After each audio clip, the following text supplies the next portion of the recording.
आपको यदि शरीर में स्टिफनेस है, दर्द है, सूजन रहती है और आपने बहुत सारी जाँचें करा ली हैं, आपको कोई नहीं समझ आ रहा है, तो कई बार ये देखा जाता है कि बॉडी के अंदर जो इन्फ्लेमेशन होती है, वो होती है और इन्फ्लेमेशन के कारण ही हम बहुत सारी प्रॉब्लम्स को फेस करते हैं। जैसे आपने देखा होगा इंटेस्टाइन में इन्फ्लेमेशन हो, आईबीएस है आपका, जॉइंट पेन है, मसल्स पेन है, हेडेक है कई बारी, पेट में दर्द, multiple joint pain, arthritis, rheumatoid arthritis, gouty arthritis.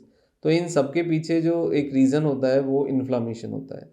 तो शरीर में इन्फ्लेमेशन को हम कैसे ट्रीट कर सकते हैं, हम कैसे डील कर सकते हैं?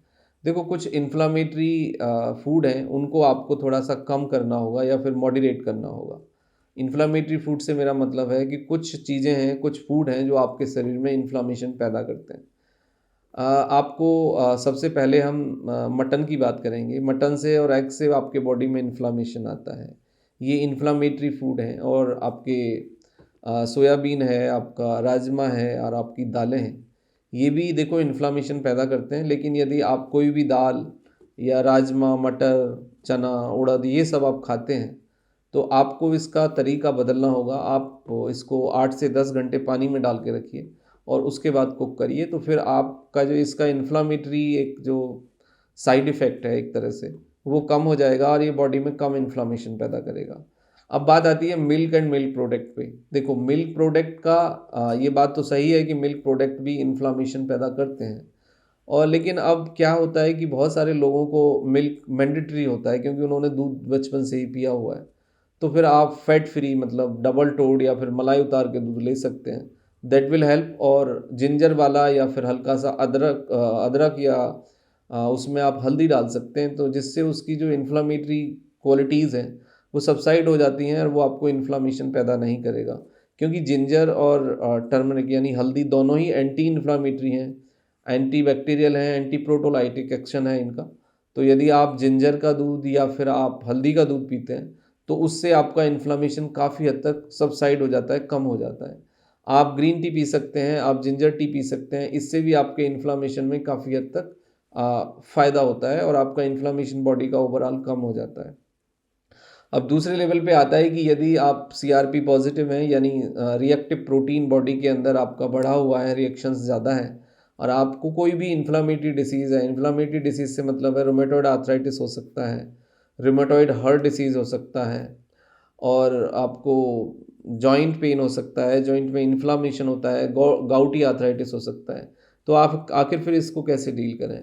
इसको डील करने का सबसे अच्छा तरीका ये है सबसे पहले कि आप प्लेंटी ऑफ अमाउंट में आप गर्म पानी या नॉर्मल गुनगुना पानी या नॉर्मल पानी भी पिएँ। पहले आप लिक्विड इंटेक आप अपना बढ़ाएँ, क्योंकि जैसे-जैसे आपका लिक्विड इंटेक बढ़ेगा, आपका डिटॉक्सिफिकेशन प्रोसेस फास्टर होगा और आपका इन्फ्लेमेशन फिर सबसाइड होगा। दूसरा, आप हल्के गर्म पानी से बाथ लें और उससे पहले आप बॉडी को मसाज करें किसी भी ऑयल से और 30 मिनट्स आप सनलाइट एक्सपोज़र रखें। 30 मिनट यदि आप सनलाइट में बैठते हैं मसाज करने के बाद और उसके बाद आप हल्की गर्म पानी से नहाते हैं, तो आपका बॉडी का टोटल जो इन्फ्लेमेशन है वो काफ़ी कम हो जाएगा और उससे आपका जो ब्लड का सप्लाई है वो काफ़ी बेटर होगा होल बॉडी के अंदर। उसके बाद आता है कि इसमें और क्या कर सकते हैं हम? देखो, इन्फ्लेमेटरी जो कंडीशंस होती है उसमें कई बारी देखा जाता है कि सीरम कैल्शियम और विटामिन डी कम होता है। तो उसके लिए यदि आप टैबलेट नहीं खाना चाहते तो नेचुरली आप 1 चम्मच काला या सफ़ेद तिल पूरा सुखा के और घी में थोड़ा-सा फ्राई कर लें, मतलब देसी घी के अंदर, और उसको एक कंटेनर में रख दें और 1 चम्मच डेली तिल खाएँ और उसके साथ गुड़ या शक्कर खाएँ। तो ये आपके लिए आयरन और कैल्शियम और पोटेशियम और मिनरल्स और विटामिन डी ये इससे मिलेगा आपको। और दूसरे लेवल पे आप 4 से 6 डेली खजूर खाएँ, तो ये आपकी जो iron, calcium, minerals, vitamin D और बी12 की जो आवश्यकता है, जितना आपको डेली बेसिस चाहिए उससे आपको ये पूरा मिल जाएगा और इससे आपकी बॉडी का जो टेम्परेचर है वो भी कम नहीं होता है और जो ब्लड का सर्कुलेशन है वो भी काफ़ी बेटर होता है। दूसरी बात ये है कि नेचुरल हैं ये और सभी को पॉकेट फ्रेंडली हैं, आस-पास सभी के होते हैं, तो ये आप खा सकते हैं क्योंकि कैल्शियम आयरन की टैबलेट लगभग 50% लोगों को कोई ना कोई गट संबंधित तकलीफ पैदा करती हैं, तो आयरन की टैबलेट और कैल्शियम की टैबलेट आप अवॉइड कर सकते हैं।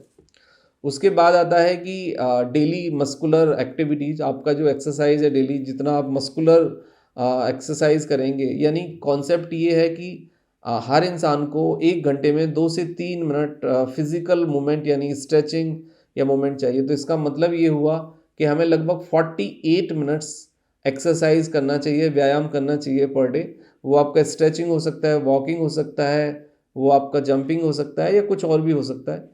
तो ये बहुत ज़रूरी है, मूवमेंट बहुत ज़रूरी है, क्योंकि एक पोस्चर में यदि बने रहेंगे तो उससे आपकी ब्लड की सप्लाई भी बाधित होगी, प्लस आपका जो बॉडी है वो पूरी तरह से ऑक्सीडाइज नहीं होता है और आप एनर्जेटिक फील नहीं करते हैं। तो ये बहुत इंपॉर्टेंट पार्ट है। दूसरा प्रॉपर नींद, और तीसरा आप यदि अल्कोहल बहुत ज़्यादा आप ले रहे हैं या फिर आप बहुत ज़्यादा सॉफ्ट ड्रिंक या कोल्ड ड्रिंक लेते हैं तो उससे भी आपके बॉडी के अंदर यूरिक एसिड बढ़ेगा।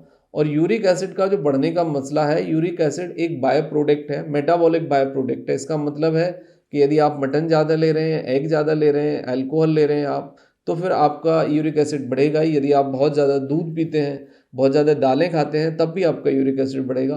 तो ज़रूरत इस बात की है कि मॉडरेट अमाउंट में लें या फिर इसको बंद करें। जितना आप फ्रेश वाइटल फूड ले सकते हैं वो आपके लिए बहुत अच्छा है। फ्रेश वाइटल फूड से मेरा मतलब है कि देखो, दालों को तो हम साल 6 महीने के बाद भी हम खा लेते हैं, या गेहूं को भी, लेकिन जितने भी फ्रेश वाइटल फूड है, मतलब सब्जी या फिर आपके जो फ्रूट्स हैं, लगभग वो 7 to 10 डेज़ में ही लोग कंज्यूम कर लेते हैं, वरना फिर वो सूख जाते हैं।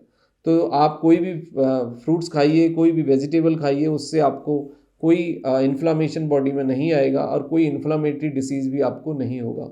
तो इन्फ्लामेशन को बॉडी के डील करना बहुत ज़रूरी है। यदि इन्फ्लामेशन कंटिन्यूस रहेगा तो depression, anxiety, joint pain, muscular pain, stiffness, migraine, depression, ये सब लेट एंड अर्ली आपको रिपोर्ट होंगे। और बॉडी के अंदर इन्फ्लामेटरी जो कंडीशंस है वो जब बढ़ती है तो बॉडी की जो मूवमेंट है वो रिस्ट्रिक्ट होगी, आपको जॉइंट पेन आएगा, आपको मस्कुलर पेन आएगा, स्टिफनेस आएगी।